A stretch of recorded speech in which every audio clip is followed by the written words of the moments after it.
ज्ञात है ज्ञानारी को कैसे पराजित करना है। मुझे तत्काल बताओ अनुज। भैया आवेशित प्रतीत होते हैं, मुझे इनके क्रोध को शांत करना होगा। मैं आपको मेरी योजना बताता हूँ, किंतु आप अकेले में ये क्या प्रशिक्षण ले रहे हैं? गणेश, मैं कह रहा हूँ अपना ये परिहास बंद करो और मुझे मेरा दंड लौटा दो। यदि आप अपना दंड चाहते हैं भैया, तो स्वयं क्यों नहीं ले लेते? लीजिए लीजिए लीजिए लीजिए। उचित है फिर। यदि तुम ये क्रीड़ा करना ही चाहते हो तो मैं भी तैयार हूं, किंतु यदि आहत हो गए तो मुझे दोष मत देना। क्या भैया, आप बातें बहुत करते हैं, दंड तो लेकर दिखाइए। अच्छा, तो अब पकड़ कर ही दिखाता हूं।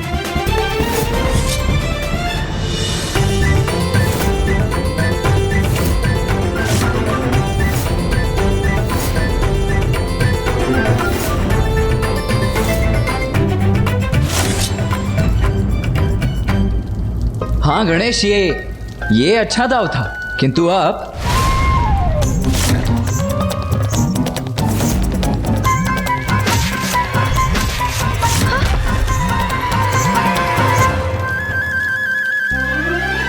उत्तम, अति उत्तम गणेश।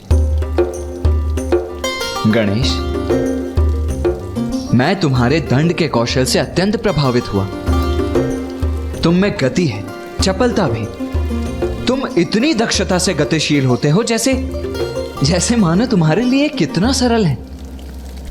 किंतु गणेश, अगली बार बस इतना ध्यान रखना कि दंड को ऐसे नहीं, ऐसे पकड़ना, ताकि तुम्हारा प्रतिद्वंदी उस पर अपनी पकड़ ना बना सके। समझ गया भैया, समझ गया। किंतु आप ये बताइए, मेरी दक्षता और मेरे कौशल से आपका क्रोध समाप्त हुआ? गणेश, तुम मेरे अनुज हो और साथ ही मेरे प्रथम पूज्य भी। और यदि मेरा प्रथम पूज्य मुझे कोई आदेश देगा तो मैं उसका पालन अवश्य करूंगा। किंतु तुम्हारा अग्रज होने के साथ साथ मैं एक योद्धा भी हूं गणेश। इसीलिए मुझे ये ज्ञात करने का अधिकार भी है कि तुम क्यों नहीं चाहते कि हम उस उद्दंड ज्ञानारी से युद्ध करें। क्योंकि भैया, जब ज्ञानारी के पिता दुर्बुद्धि का प्राणांत हो रहा था तो उन्होंने मुझसे कहा था, मेरे बाद मेरा पुत्र तुमसे युद्ध करेगा, उसके पश्चात उसका पुत्र। ये युद्ध निरंतर चलता रहेगा। दुर्बुद्धि ने अपने पुत्र ज्ञानारी के हृदय में देवताओं के प्रति घृणा का बीज बोया। वो हमसे घृणा करता है, फिर उसका पुत्र भी ऐसा ही करेगा।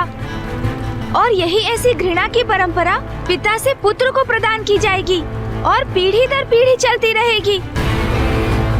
यदि इसी प्रकार उसके पिता के पुत्र और उसके भी पुत्र से ऐसे ही युद्धरत रहे तो घृणा और ये युद्ध की श्रृंखला तो ऐसे ही स्थापित रहेगी। तुम सर्वथा उचित कह रहे हो गणेश, किंतु असुरों और देवताओं के संघर्ष की परंपरा तो इतिहास के आरंभ से चली आ रही है। इसीलिए मुझे तुम्हारा आशय समझने में कठिनाई हो रही है। तुम कहना क्या चाहते हो, करना क्या चाहते हो, ये स्पष्ट तो करो। भैया, आप उचित कहते हैं। अनेक सदियों से असुरों ने देवताओं के प्रति द्वेष का ही भाव रखा है, किंतु इस परंपरा में मूल परिवर्तन लाने का, असुरों को ये समझाने का कि देवता उनके शत्रु नहीं, इसका अवसर है हमारे पास। हम उनकी घृणा को स्नेह में परिवर्तित कर सकते हैं भैया, और इसका आरंभ हम ज्ञानारी के अल्पायु पुत्र सुबोध से कर सकते हैं।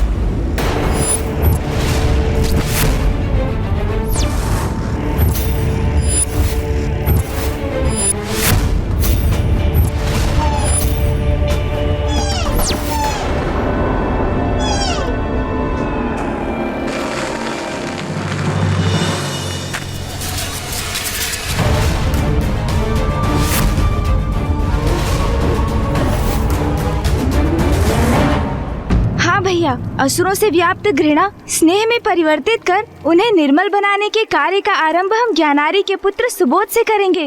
ज्ञानारी ने अपने पुत्र में देवताओं के प्रति द्वेष प्रचुर मात्रा में भर दिया है, किंतु यदि हम चाहें तो हम बालक सुबोध को उसकी आसुरी प्रवृत्ति से रिक्त कर उसे सात्विक बना सकते हैं। और यदि हम ऐसा करने में सफल हो गए तो फिर देवता और असुर शांति के साथ विचरण कर सकेंगे भैया। गणेश, शांति से मुझे भी कोई विरोध नहीं है, किंतु किसी असुर को उसकी आसुरी प्रवृत्ति से दूर ले जाना, उसे सन्मार्ग पर चलने की प्रेरणा देना बड़ा ही विकट कार्य है। और इसमें सफलता प्राप्त करने के लिए कोई उपाय भी है तुम्हारे पास? हाँ हाँ है ना, किंतु उसका उपाय तो आप हैं भैया। ज्ञानारी के पुत्र बालक सुबोध को भी हिंसा करने में आनंद आने लगा है।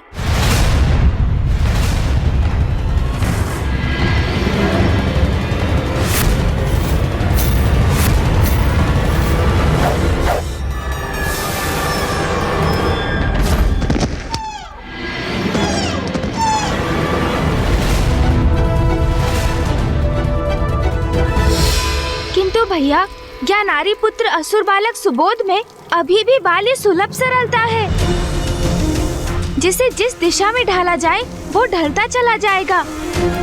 इसलिए भैया, यदि उसे उचित मार्गदर्शन प्राप्त हो तो उसे घृणा के इस बीज को उसके भीतर पनपने से रोका जा सकता है। और ये हम कैसे करेंगे गणेश? हम नहीं, ये आप करेंगे भैया, आप करेंगे उसका मार्गदर्शन।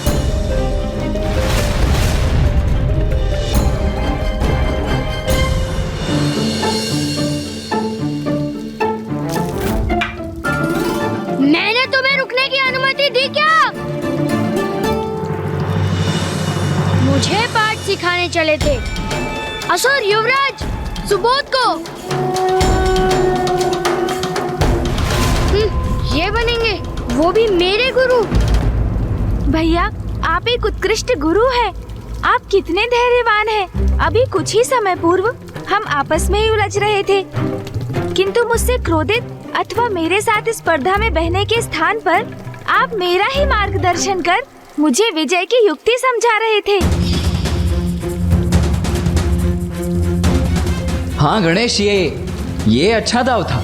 इसी प्रकार आप सुबोध को ज्ञान देंगे भैया, उसे ईश्वर का परिचय देंगे, उसे आदिशक्ति, महादेव, ब्रह्मदेव एवं श्री हरि नारायण सबकी महिमा का बोध कराएंगे। गणेश, तुम चाहते हो कि मैं बालक सुबोध को शिक्षा प्रदान करूं, किंतु उसके लिए तो मुझे उसके साथ समय व्यतीत करना होगा ना। और ये संभव कैसे होगा? वो एक असुर राजकुमार है। उसकी माता अपने पुत्र को किसी के साथ ऐसे कहाँ छोड़ेगी? अब युक्ति का विचार तो आप ही कीजिए भैया, मैं तो चला भोजन करने।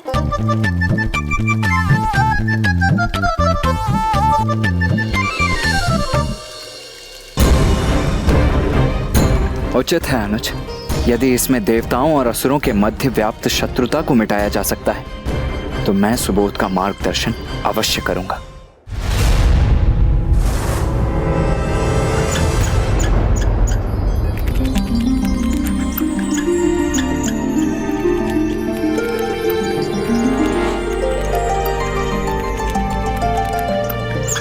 ये गिलारी यहाँ शांति से बैठ के अपना भोजन कर रही है, ये तो अनुचित है।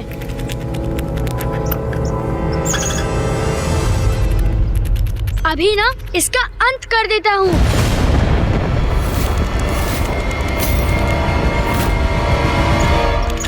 अरे रुको, कहाँ भाग रही हो? रुको, अरे रुको तो, कहाँ भाग रही हो? अरे अभी तुम्हें पकड़कर तुम्हारे रक्त बहाने का आनंद लूंगा। रुको।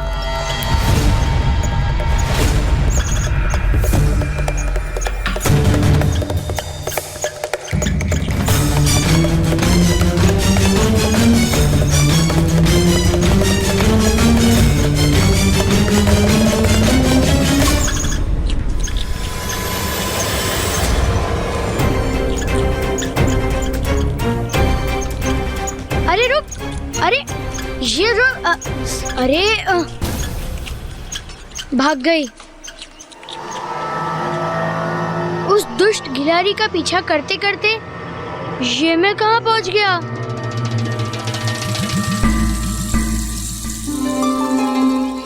ये वन कितना घना है, मुझे तो बहुत भय लग रहा है। मुझे लौटना चाहिए, किंतु किस दिशा में जाऊं? यहाँ से अथवा वहाँ से? कहाँ जाऊं? कैसे जाऊं? किस दिशा में लौटूं?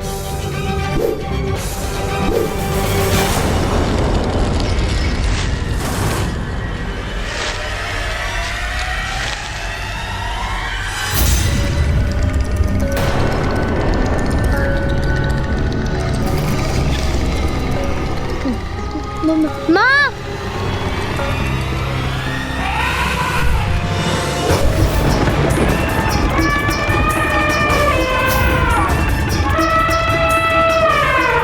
ये महाकाय वंचक, इसका सामना मैं कैसे करूंगा?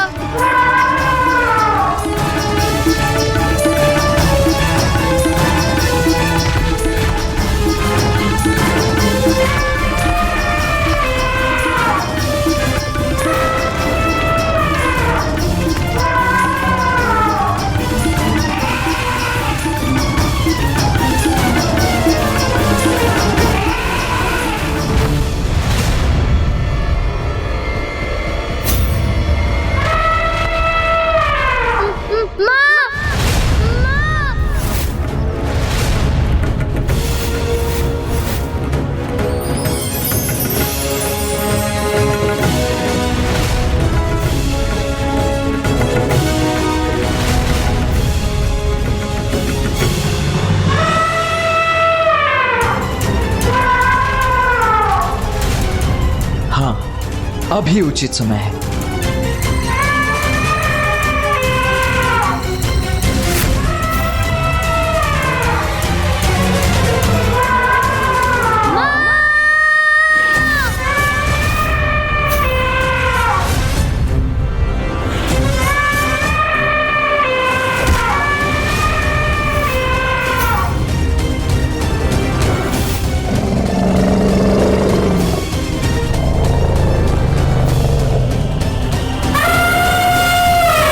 इतना बल, वो भी एक साधारण गज में।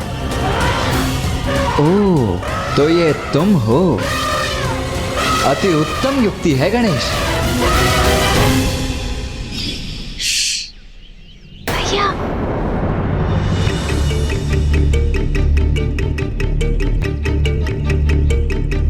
गणेश, तुम यहाँ? ओह भैया, मुझे भली भांति ज्ञात था आप सुबोध तक पहुँचने की युक्ति नहीं सोच सकेंगे। देखिए ना, आप तो अभी भी यहीं खड़े हैं, इसलिए मैं स्वयं ही यहाँ पहुँच गया, ये सोचकर कि क्यों ना आपकी सहायता ही कर दूं।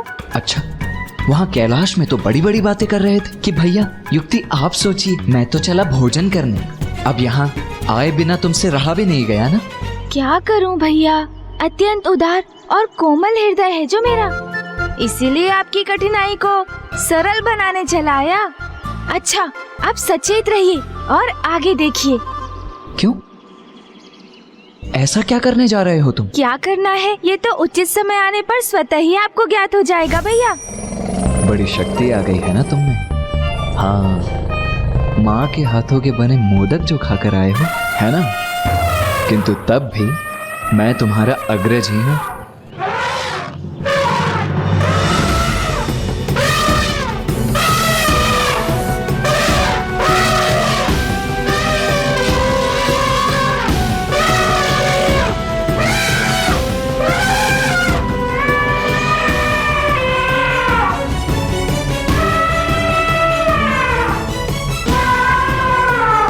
भैया, आपको भी अपनी शक्ति का प्रदर्शन करना ही था ना, तो अब वो मुझे भी करना ही होगा।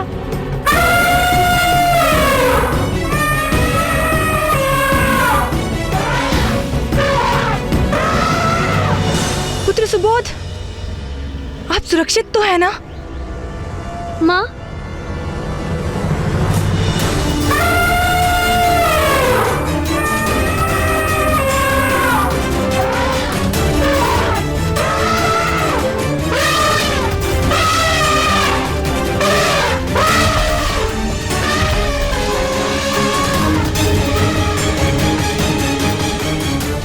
गज को शांत कर दिया इन्होंने।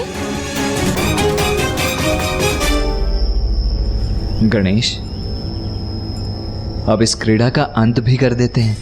हाँ भैया।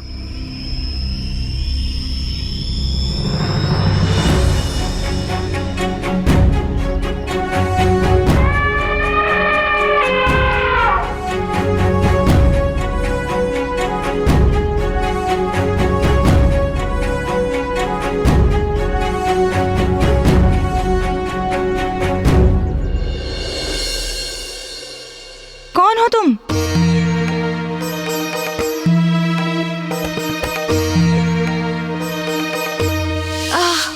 भैया ने कितना परिश्रम करा दिया मुझे कैलाश शीघ्र पहुंचकर अपना उदर पुनः भरना होगा। मैंने पूछा कौन हो तुम?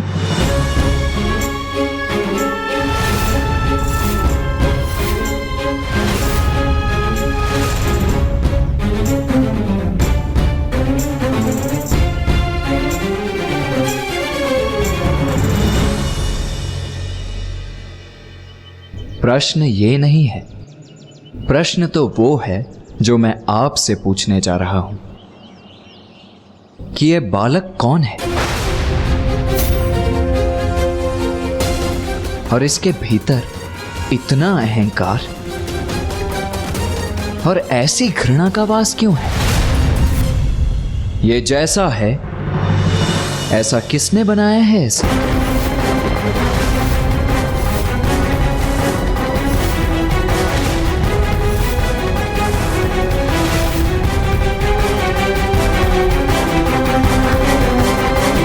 ऋषिवर, मैं असुर महारानी दकिनी हूँ और ये मेरा पुत्र असुर महाराज ज्ञानारी का पुत्र है। ये मेरे प्रश्न का उत्तर नहीं है, असुर महारानी देवी दकिनी। आपने मुझे अपना पद और समाज में अपना स्थान बताया, किंतु मेरा प्रश्न तो ये था कि ये बालक कैसे गुण धारण कर रहा है, इसका व्यक्तित्व किस दिशा में जा रहा है? मेरे असुर युवराज सुबोध के व्यक्तित्व पर प्रश्न करोगे तुम? इतना दुस्साहस तुम्हारा? जब दो बड़े गंभीरता से परस्पर संवाद कर रहे हो तो बालकों को मध्य में बोलने की धृष्टता कदापि नहीं करनी चाहिए। समझ गए ना बालक?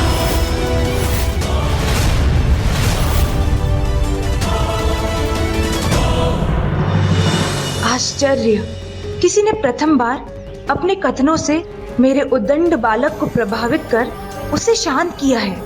कौन है ये ऋषि?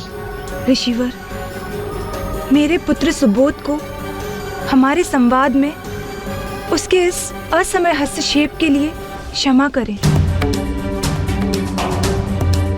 आपने उचित समय पर इसकी रक्षा की, जिसके लिए मैं सदा आपकी आभारी रहूंगी।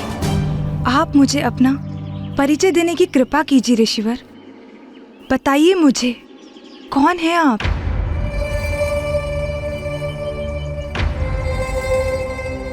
मैं ऋषि स्कंद हूं देवी। अपना तप संपन्न कर मैं अपने गुरुकुल के लिए एक उपयुक्त स्थान ढूंढ रहा हूं। ऋषिवर, तब तो आपकी चिंता का निवारण हो गया। आप अपना गुरुकुल यहीं स्थापित कर लीजिए। इसी प्रकार मेरे पुत्र सुबोध को आपसे शिक्षा प्राप्त करने का सौभाग्य भी प्राप्त होगा। माँ, पूर्व में ही मेरे दो गुरु हैं, तो मुझे किसी अन्य गुरु की क्या आवश्यकता? और वैसे भी ऐसा क्या है जो कोई गुरु मुझे सिखा सकता है? मुझे तो सब ज्ञात है। बालक सुबोध, यदि तुमने अपने गुरुओं के सिखाए पाठ को आत्मसात किया होता तो तुम्हें अवश्य ज्ञात होता कि कोई शिष्य अपने गुरु का चुनाव नहीं करता, अपितु ये तो शिष्य का सौभाग्य होता है कि उसका उचित गुरु उसको शिष्य के रूप में स्वीकार करता है।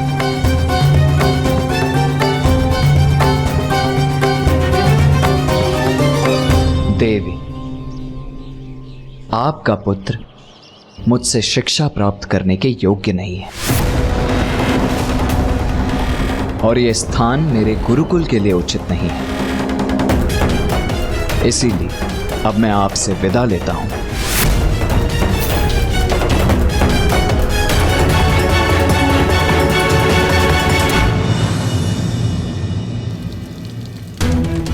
संपूर्ण देव और असुरों का भविष्य अब आपके ही हाथ में है भैया। आशा है इस बार आप बिना युद्ध किए ही विजयी होंगे। पुत्र, मैं तुम्हारी माँ हूँ जो तुम्हारे भविष्य को सर्वश्रेष्ठ बनाना चाहती है। अपने लिए नहीं, अपनी माँ के लिए अपने अहंकार का परित्याग कर दो और सम्मान सहित ऋषिवर को रोक लो। आवश्यकता तो नहीं, किंतु माँ मुझसे निवेदन कर रही है तो रोक लेता हूँ इन्हें। ऋषिवर,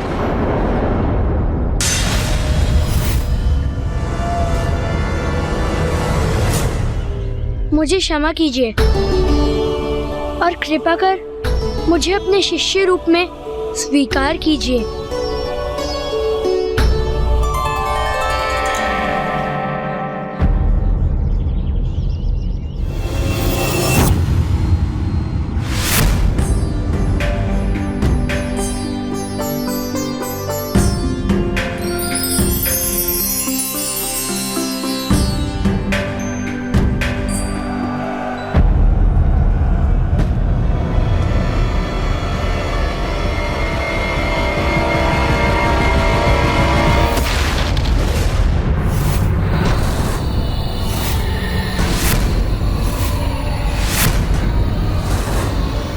ज्ञानहारी, तुम यहाँ क्यों आए हो? ब्रह्मदेव, आज प्रश्न आप नहीं, मैं पूछूंगा। बताइए मुझे, कहाँ है गणेश? कहाँ छिपा है वो? ये तो बड़ी उत्तम बात है ज्ञानहारी। तुम्हारा गणेश को ढूंढना तो सर्वथा उचित है। गणेश को ढूंढना तो ईश्वर को ढूंढने के समान है और ईश्वर को ढूंढना तो प्रत्येक प्राणी का परम लक्ष्य होना चाहिए। प्रवचन नहीं ब्रह्मदेव, उत्तर चाहिए मुझे। मैं किसी ईश्वर को ढूंढने नहीं निकला हूं, गणेश चाहिए मुझे। बताइए, कहां स्थित है वो? आइए, आइए ऋषिवर, गुरुकुल में आपका स्वागत है। ऋषि स्कंद, अब से आपको यहीं इसी गुरुकुल में स्थित रहना है। देवी, मुझे वन में ज्ञात हुआ था कि बालक सुबोध के 2 गुरु पूर्व से ही हैं। उन दोनों का तो कार्य यहाँ से समाप्त हो गया नवीन गुरुदेव। अब तक तो वो लोग अपनी पोटली बांधकर यहाँ से प्रस्थान भी कर गए होंगे।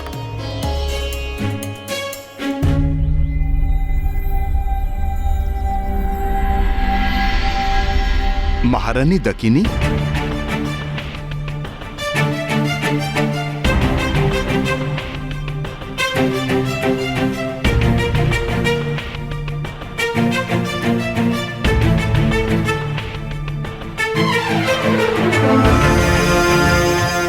प्रणाम ऋषिवर।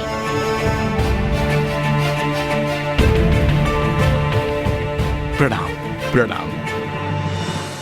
ऋषि हरित, ऋषि अद्वैत, ये है ऋषि स्कंद, जिन्होंने सुबोध को शिक्षा देने का मेरा निवेदन स्वीकार किया है। ऋषिवर, आप दोनों को कहीं प्रस्थान करने की आवश्यकता नहीं है। आप दोनों यहीं रहकर बालक सुबोध की शिक्षा में मेरा हाथ बटा सकते हैं। ऋषि स्कंद, युवराज सुबोध तो अत्यंत ही बुद्धिमान और विवेकी बालक हैं।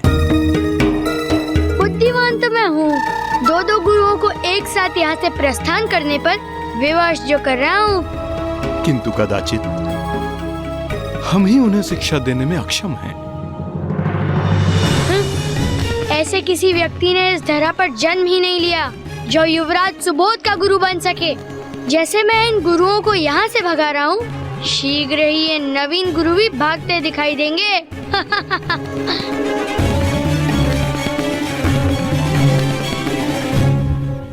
सुबोध,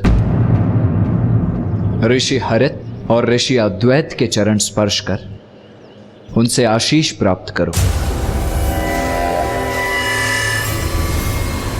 मैं चरण स्पर्श करूं इनका?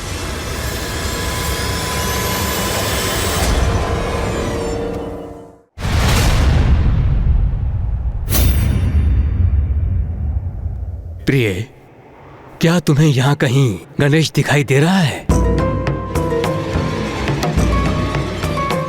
नहीं नाथ, गणेश तो कहीं दिखाई नहीं दे रहा। लो, तुम्हें अपने प्रश्न का उत्तर प्राप्त हो गया। गणेश तो यहाँ ब्रह्मलोक में कहीं नहीं है। बस! मुझे मूर्ख समझा है क्या?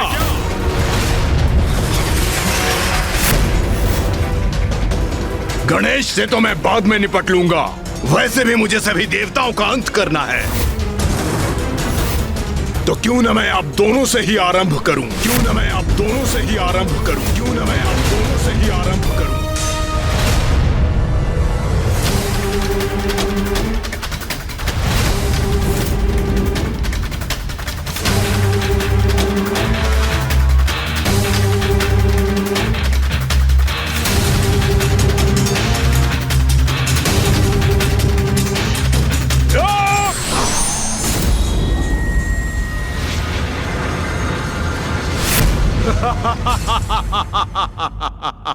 अरे वाह! इतना भीषण आतंक है मेरा कि सभी भयाक्रांत हो रहे हैं मुझसे। वहां कैलाश में भी सभी मेरे भय से कहीं भागकर छुप गए, और यहाँ ब्रह्मलोक में ब्रह्मदेव और देवी सरस्वती मुझसे अपने प्राणों की रक्षा करने के लिए कहीं अदृश्य हो गए। कितने भीरू हैं ये देवता, मुझे देखकर भागकर छिप रहे हैं।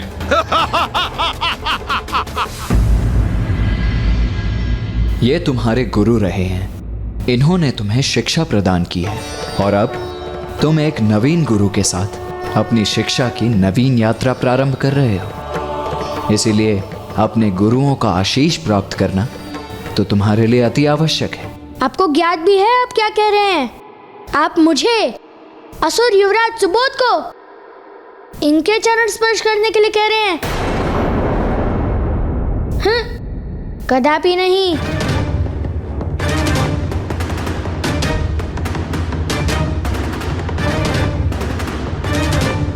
पुत्र, मुझे आशा है तुम वही करोगे जो उचित है। कदाचित माँ मेरे इस व्यवहार से असंतुष्ट प्रतीत हो रही है, किंतु एक साधारण से ब्राह्मण के चरण मैं असुर युवराज होकर भला कैसे स्पर्श कर सकता हूँ?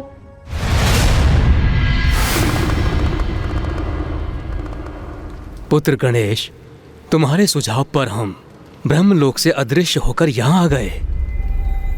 पुत्र गणेश, ऐसे कितने समय के लिए दृश्य रहेंगे हम?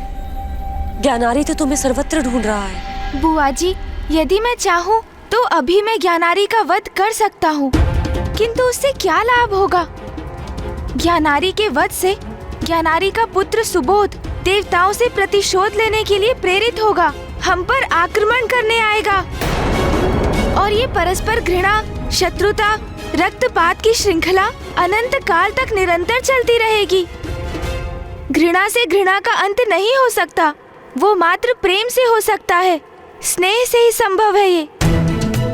इस घृणा को समूल नष्ट कर देने की हमारी योजना क्रियान्वित हो चुकी है, और मुझे ज्ञात है भैया उसे सफल बनाने हेतु पूर्ण रूप से प्रयास करेंगे। घृणा के बीज को नष्ट कर इस भावना को अंकुरित नहीं होने देंगे वो, और उसके स्थान पर ज्ञानारी के पुत्र सुबोध के हृदय में प्रेम और भक्ति का भाव भर देंगे। आयुष्मान भव पुत्र।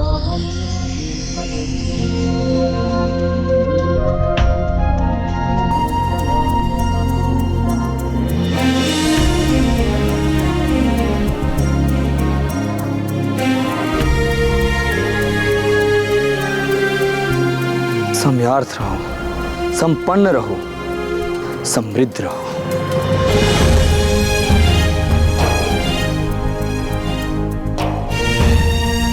ये अचानक कैसे विचित्र सुख का आभास हुआ मुझे। इन गुरुओं के शब्दों ने जैसे मेरे हृदय को शांत कर दिया।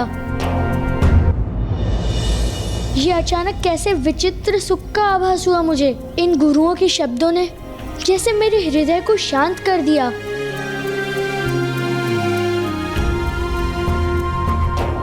मैंने आप दोनों गुरुओं को बहुत कष्ट पहुंचाया है, किंतु फिर भी आपने मुझे आयु, समृद्धि और संपन्नता का आशीष दिया। मैं कृतार्थ हूँ। मुझे आपके प्रति अपने दुष्ट आचरण के लिए क्षमा कीजिए गुरुवर। मेरा पुत्र इतना विनम्र भी हो सकता है? विश्वास नहीं होता। ये तो अवश्य इन नवीन गुरुदेव का ही प्रभाव है। तुमने क्षमा याचना की है पुत्र। अपने भूल का आभास होने पर ही उसके सुधार का आरंभ होता है। मेरा ये वचन सदा स्मरण रखना युवराज सुबोध। ईश्वर को ढूंढना ही हमारा सर्वोच्च धर्म है। आज के बाद जो भी करोगे उसमें सदा एक ही उद्देश्य निहित होना चाहिए कि ईश्वर के निकट पहुंचने का मार्ग सुनिश्चित करना। प्रणाम।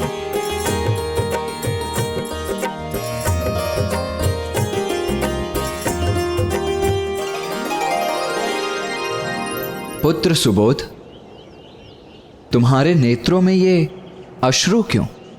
ये तो मुझे ज्ञात नहीं है नवीन गुरुदेव, किंतु जब गुरु हरित और गुरु अद्वैत मुझे आशीष दे रहे थे तब मुझे एक विचित्र सुखमय शांति का आभास हुआ।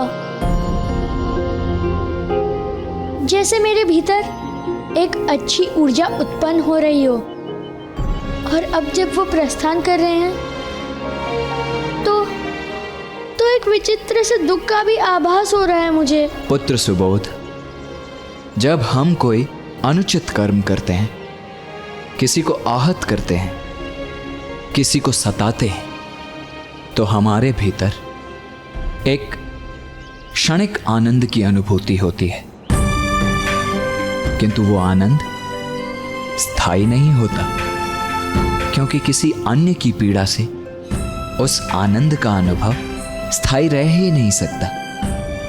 व्यक्ति को वास्तविक आनंद की अनुभूति तो तब होती है जब हमारे कर्मों से किसी अन्य को आनंद का आभास हो। वो सुख और शांति स्थायी होते हैं। ये क्या सत्य है?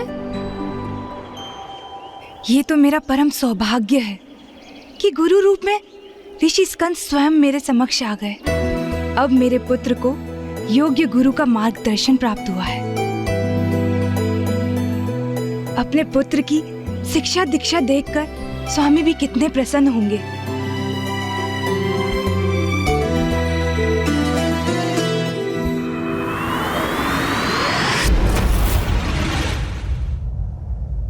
चलिए प्रिय। कहाँ स्वामी? ज्ञानरी वैकुंठ पहुंच चुका है, यह ज्ञात करने कि गणेश कहाँ है। यहाँ के पूर्व ज्ञानारी ब्रह्मलोक गया था। ब्रह्मदेव ने उससे दो शब्द क्या कह सुन लिए, वो क्रोधित हो गया। अब इसके पूर्व कि मैं उससे वार्तालाप करूं और वो और क्रोधित हो जाए, हमें यहाँ से प्रस्थान करना चाहिए। नारायण! बताइए मुझे, गणेश कहाँ है?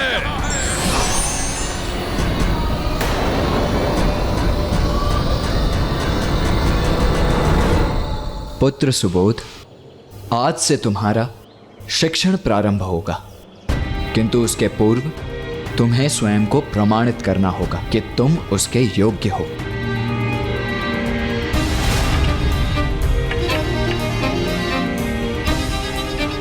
सुबोध।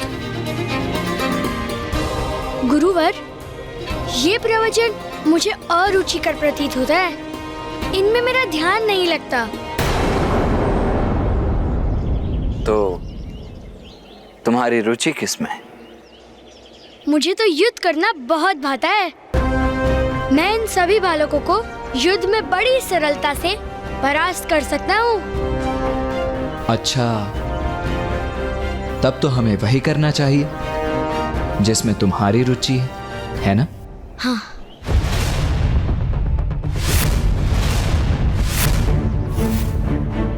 सुबोध, तुम सभी बालकों से अकेले युद्ध करेगा। उचित है, तुम सभी अपने अपने अस्त्र अपने हाथों में धारण कर लो।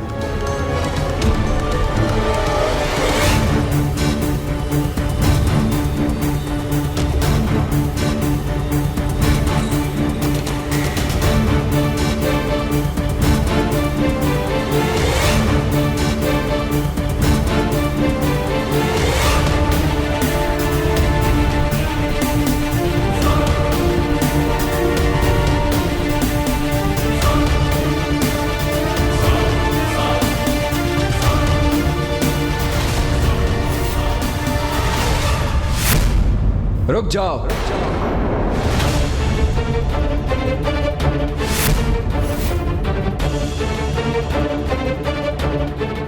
सुबोध, तुम आज काठ के खड़क से ही युद्ध करोगे और तुम सभी अन्य बालक वास्तविक खड़क का उपयोग करेंगे। ये कैसा अन्याय है गुरुवर? मैं युवराज हूँ और मैं वास्तविक खड़क का प्रयोग करता हूँ। मेरे गुरुकुल में तुम युवराज नहीं, मात्र मेरे शिष्य हो। और वैसे भी ये तो तुम्हारा ही कथन था ना कि तुम्हें युद्ध करना भाता है। तो क्या हुआ, यदि इतने ही पराक्रमी वीर हो तो काट के ही खड़क से युद्ध करो इनसे। काट का खड़क है तो क्या हुआ, मैं तो इसी खड़क से इन सभी को धूल चटा दूंगा।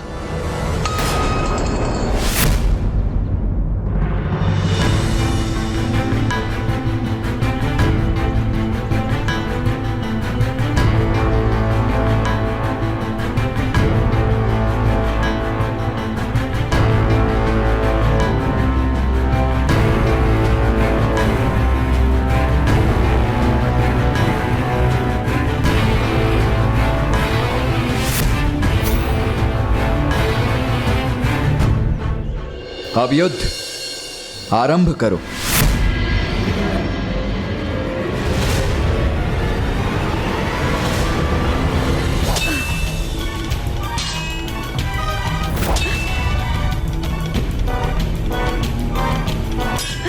बालकों, स्वयं को रोको मत, वार करो, युद्ध करो।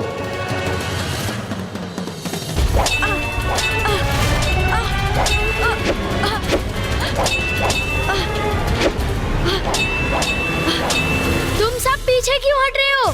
वार करो मुझ पर। अब तो तुम्हारे पास वास्तविक खड़क भी है, युद्ध करो मुझसे।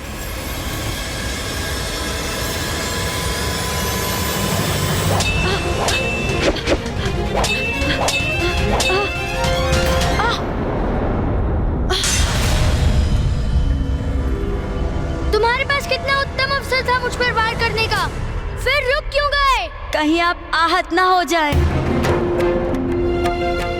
किंतु मैं तो तुम पर वार कर रहा हूँ, निरंतर तुम्हें आहत कर रहा हूँ। और आज से पूर्व भी जब भी हमने युद्ध का अभ्यास किया है तो मैंने तुम्हें वास्तविक खड़क से आहत किया। हम नहीं चाहते थे हमारी वजह से आपको चोट पहुंचे, इसलिए हमने कभी आप पर वार नहीं किया। अर्थात मैं कल तक जो इनके साथ कर रहा था वो अन्याय था, स्वार्थपूर्ण अन्याय, वो भी उनके साथ जो मुझे तनिक भी अहित होने नहीं दे सकते हैं।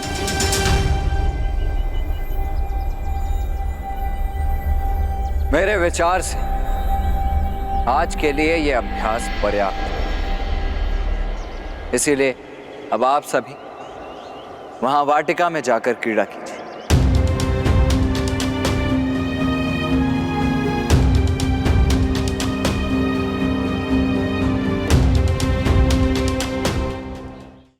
क्या हुआ पुत्र सुबोध? ऐसे स्तब्ध क्यों खड़े हो? गुरुदेव, मैंने सदैव इनके साथ निर्दयता का व्यवहार किया, इनको कष्ट भी पहुंचाया। आज जब इनके पास मुझ पर वार करने का अवसर था, मेरे द्वारा इनको पहुंचाए गए कष्ट का प्रतिशोध लेने का अवसर था, तो इन्होंने अपने आप को रोक लिया। किंतु क्यों गुरुदेव? उन्होंने ऐसा क्यों किया?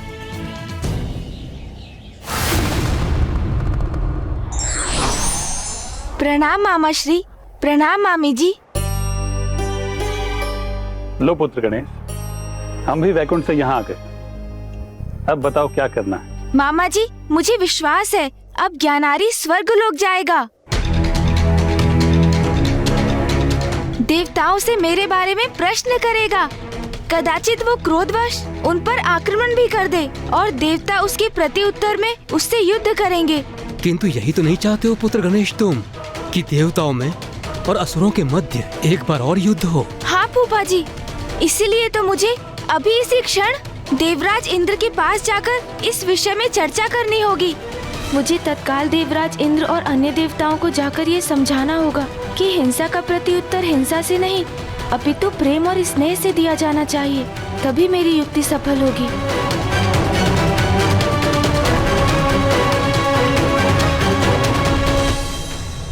गुरुदेव, असुर बालकों ने मुझ पर प्रहार क्यों नहीं किया? पुत्र सुबोध, ये अवश्य तुम्हें आहत कर सकते थे। उनके पास तुम्हें आहत करने का अधिकार भी था, किंतु जब किसी के पास ऐसा अधिकार और सामर्थ्य हो पर फिर भी वो उसका उपयोग किसी को आहत करने के लिए नहीं अपितु उसकी रक्षा के लिए करता है, तो उसका आनंद ही कुछ और होता है।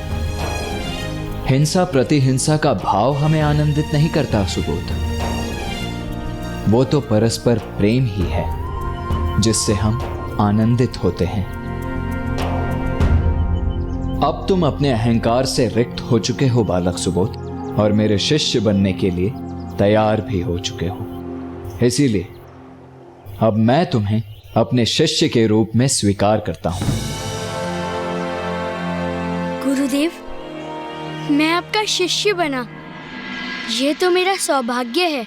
तुम्हारी शिक्षा कल भोर से ही आरंभ होगी। मेरा ये वचन सदा स्मरण रखना युवराज सुबोध, ईश्वर को ढूंढना ही हमारा सर्वोच्च धर्म है। कौन है वो ईश्वर? सर्वप्रथम हम उस प्रश्न का उत्तर ढूंढेंगे जो इस समय तुम्हारे मन में चल रहा है। ये आपको कैसे ज्ञात है कि मेरे मन में एक प्रश्न उठा है?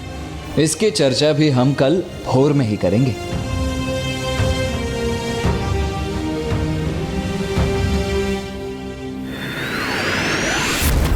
गणेश जी, यदि ज्ञानरी अपनी असुर सेना के साथ स्वर्ग पहुंच चुका है, तो हमें यहीं रुककर उसका सामना करना चाहिए, उससे युद्ध करना चाहिए।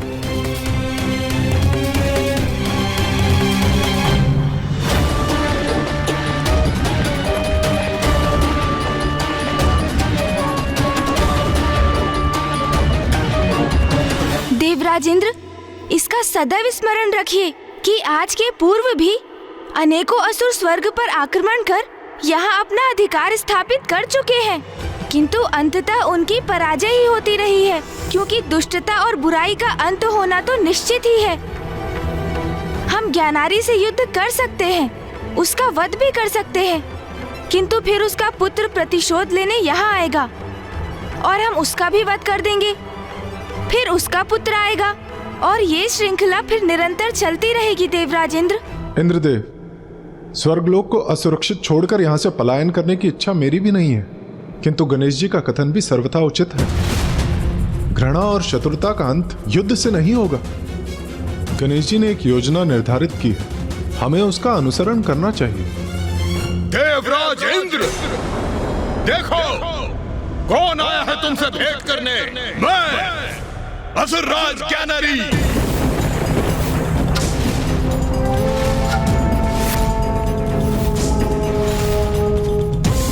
इंद्रदेव, अब सोचने विचारने का समय नहीं है, ये समय निर्णय लेने का है। यदि ज्ञानारी की दृष्टि हम पर पड़ गई तो युद्ध छिड़ जाएगा और ज्ञानारी की पराजय होगी। और फिर तब ज्ञानारी का पुत्र सुबोध और भी प्रतिहिंसा का भाव लिए यहाँ पहुँच जाएगा। नहीं देवराज, हम ये युद्ध छिड़ने नहीं दे सकते। कहाँ छिपे हो तुम देवता? ब्रह्मदेव, नारायण, यहाँ तक कि महादेव भी मुझे देखकर भाग निकले हैं। मुझे नहीं ज्ञान था तुम देवता मुझसे इतने आतंकित हो।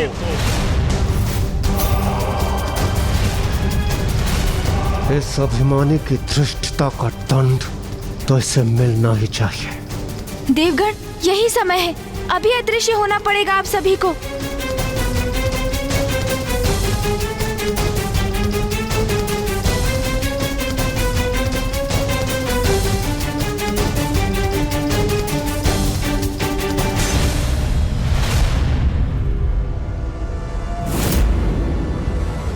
यहां भी कोई नहीं है, अर्थात यहां से भी सब भाग खड़े हुए हैं। हाँ, भीरू देवता।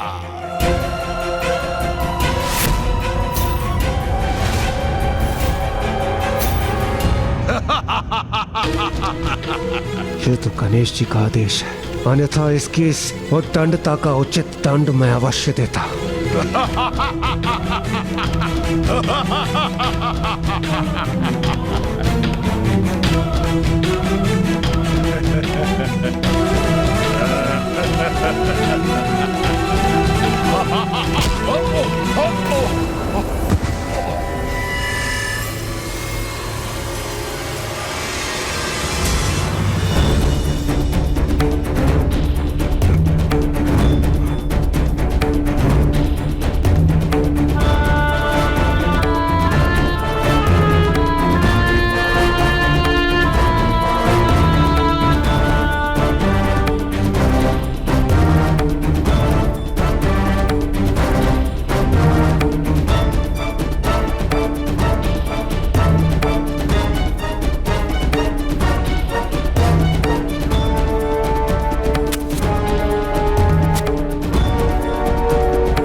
भगोड़े हैं ये देवता, मेरे डर से सब भाग खड़े हुए। देखिए पिताश्री, मैंने अपना प्रतिशोध पूर्ण किया। अब मैं हूं त्रिलोक का अधिपति। मैं असुरराज ज्ञानारी, मैं त्रिलोक का नवीन राजा हूं और मेरा पुत्र सुबोध मुझसे भी अधिक सामर्थ्यवान बनेगा, मेरा योग्य उत्तराधिकारी होगा। हम पिता पुत्र संपूर्ण ब्रह्मांड में विजय प्राप्त करेंगे।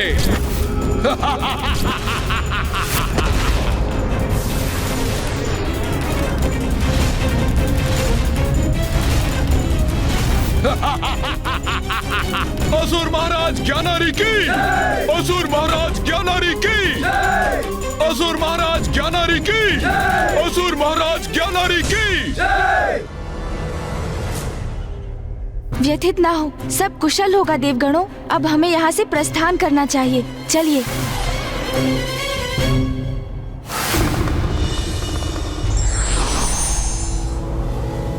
भैया, अब हमारी योजना की सफलता, विनाशकारी युद्ध श्रृंखला का अंत, सब कुछ आप पर ही निर्भर करता है। अब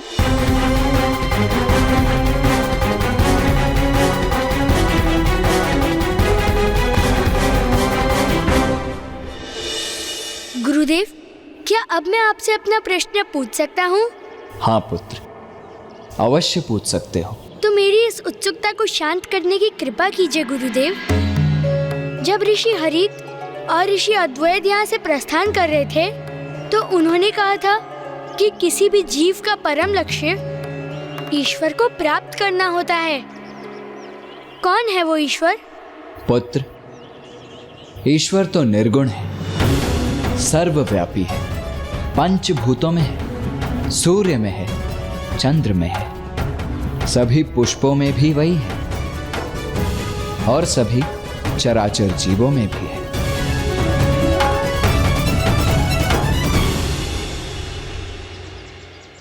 गुरुवर, क्या ईश्वर इस नन्ही सी चींटी में भी है?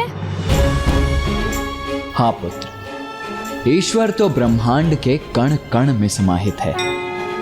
वो तुम में है, मुझ में है, उस गिलहरी में भी है जिसे तुम कष्ट पहुंचाने का प्रयास कर रहे थे, और उस गज में भी जिसने वन में तुम पर आक्रमण किया था। गुरुवर, आपका ये कथन तो अत्यंत ही रोचक है।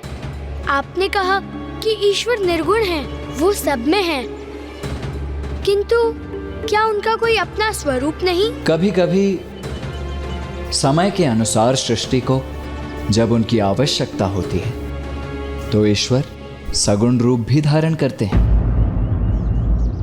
सगुण रूप धारण करते हैं? जैसे उनका सबसे सुंदर, सबसे मनमोहक और अद्भुत रूप श्री विघ्नहर्ता गणेश जी। गणेश जी? कौन है वो और वो कैसे दिखते हैं? अर्धनारीश्वर रूप में आदि शक्ति एवं महादेव प्रकट होते हैं, जो समस्त सृष्टि के कारक एवं कारण है। उनके इस रूप का अर्थ है ईश्वर ना तो मात्र स्त्री शक्ति है और ना ही मात्र पुरुष शक्ति, अपितु वो उनसे भी सर्वोच्च है, जिनका कोई लिंग या आकार नहीं होता, और उन्हीं निराकार परम ब्रह्म के स्वरूप है विघ्नहर्ता श्री गणेश। गणेश जी के नेत्रों में अद्भुत चमक है, उनके मस्तक पर शुभ्र कांति है और उनकी अति सुंदर सूंड भी है। उनका रूप, उनका सौंदर्य मनमोहक, अतुलनीय है। गणेश प्रथम पूज्य देव हैं, जिसका अर्थ है किसी भी पूजा में सर्वप्रथम उनकी ही पूजा होगी। वो बुद्धि के देवता हैं और देवताओं के रक्षक भी। वो सहज भक्ति भाव से ही प्रसन्न भी हो जाते हैं। प्रथम पूज्य होने के पश्चात भी वो बहुत ही नटखट भी हैं। वास्तव में वो तो एक बालक ही हैं। गुरुवर, मैं भी गणेश जी को देखना चाहता हूँ, उनके दर्शन करने को इच्छुक हूँ। अवश्य पुत्र, गणेश जी के दर्शन हेतु तुम्हें उनके मंत्र का उच्चारण करना होगा, और उनके मंत्र का उच्चारण तुम तब तक नहीं कर सकोगे जब तक तुम उसके प्रत्येक अक्षर में डूब नहीं जाओगे। मैं करूँगा जाप अपनी पूरी निष्ठा और भक्ति से। उचित है। ओम गं गणपतये नमः। ओम गण गणपते नमः। ओम गं गणपतये नमः। ओम गण गणपते नमः। ओम गण गणपते नमः। ओम गण गणपते नमः। असुर महाराज ज्ञानारी की, असुर महाराज ज्ञानारी की।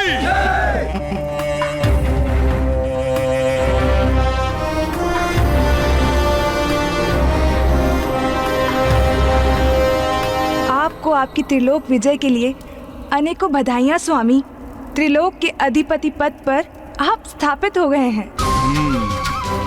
ये तो उचित है, किंतु ये तो बताइए, त्रिलोक के युवराज कहाँ है? कहाँ है मेरा पुत्र?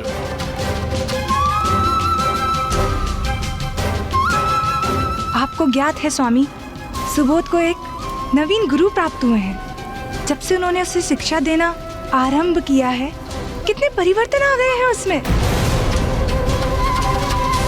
परिवर्तन? कैसा परिवर्तन? अब वो बहुत भोर से उठकर नियमित रूप से अपने पाठ सीखने जाता है। संपूर्ण दिवस ध्यान लगाकर वो एकाग्रता से शिक्षा प्राप्त करता है। अब तो उसका क्रोध भी शांत हो गया है। हाँ, अब वो अन्य बालकों को प्रताड़ित भी नहीं करता है, अपितु उनकी सहायता करता है। अब तो वो मांसाहारी भोजन भी नहीं करता है। क्या? अर्थात ये गुरु मेरे पुत्र की दासूरी प्रवृत्तियां नष्ट कर रहा है। कौन है ये नवीन गुरु और मेरे पुत्र के सभी को आतंकित करने वाले स्वभाव को परिवर्तित करने वाला ये कौन होता है? कहाँ है वो? बताओ मुझे, कहाँ है वो? गुरुकुल में स्वामी। गुरुकुल? स्वामी, उसे अपने पाठ को समाप्त करने दीजिए।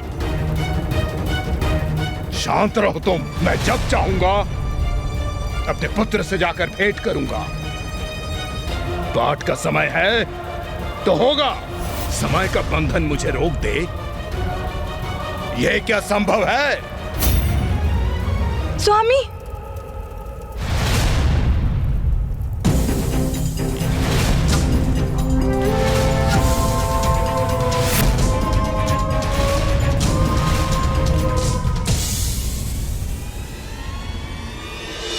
ज्ञानारी अब भैया से भेंट करने जा रहा है। यदि ज्ञानारी ने उनसे कुछ अनुचित कह दिया तो भैया आवेशित हो उठेंगे।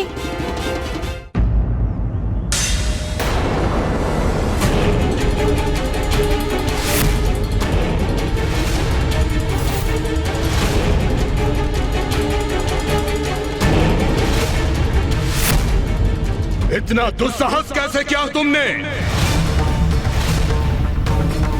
ज्ञानारी के पुत्र को इस प्रकार धरती पे बिठाने का दुस्साहस कैसे किया?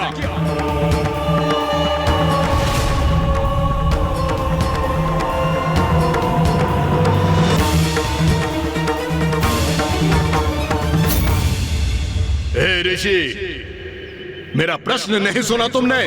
लोक विजेता असुर राज ज्ञानारी के पुत्र को इस प्रकार धरती पे बिठाने का दुस्साहस कैसे किया तुमने?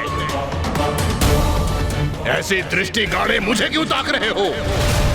मौन क्यों हो? मेरे प्रश्न का उत्तर दो। पिताश्री, प्रणाम पिताश्री।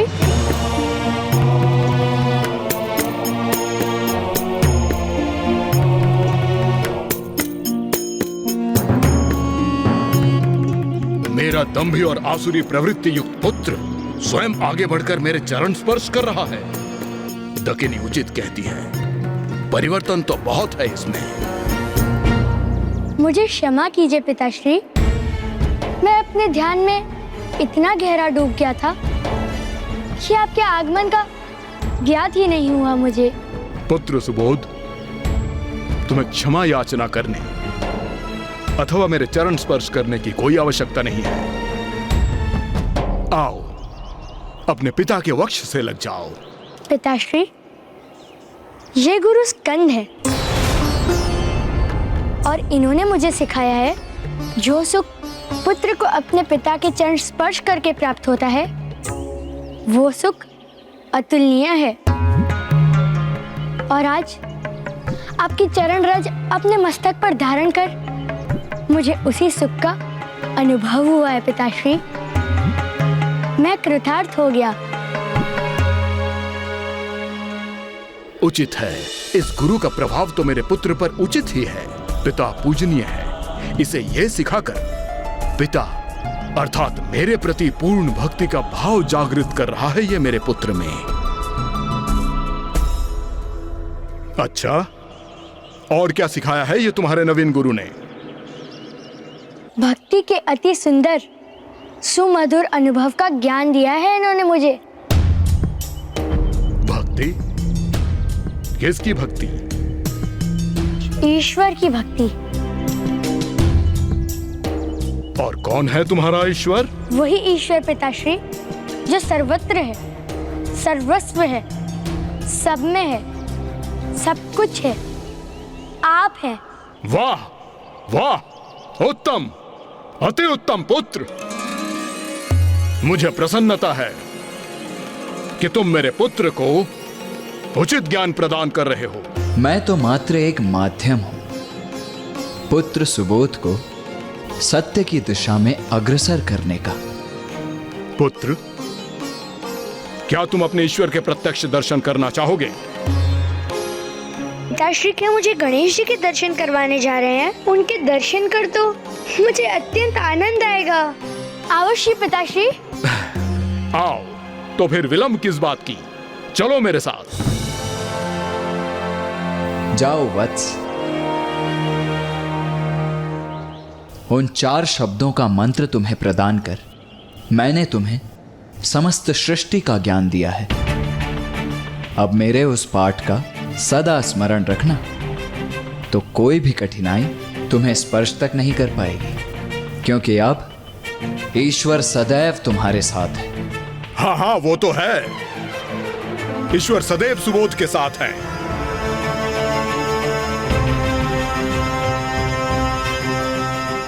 मुझे आशीष दीजिए गुरुवर।